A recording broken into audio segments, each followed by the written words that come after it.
ഹരിപ്പാട് താലൂക്ക് ആശുപത്രി ശുചിമുറിയിൽ പ്രസവിച്ച ശേഷം നവജാത ശിശുവിനെ ജനലിലൂടെ പുറത്തേക്ക് വലിച്ചെറിഞ്ഞ സംഭവത്തിൽ വിചിത്രമായ നിലപാടുമായി 19-കാരിയായ അമ്മ.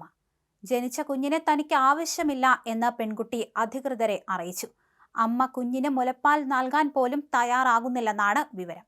ഇതേ തുടർന്ന് ചൈൽഡ് വെൽഫെയർ കമ്മിറ്റി ഇടപെട്ട് കുഞ്ഞിനെ താൽക്കാലികമായി ഏറ്റെടുത്ത് ശിശുക്ഷേമ സമിതിക്ക് കൈമാറാൻ തീരുമാനിച്ചു.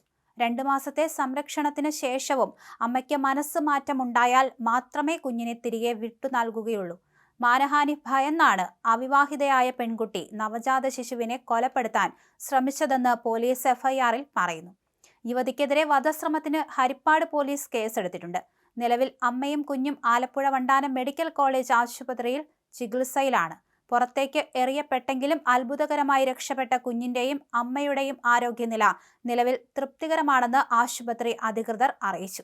ഇതര സംസ്ഥാന തൊഴിലാളിയാണ് ഇത്തരത്തിൽ കുട്ടിയുടെ അച്ഛൻ.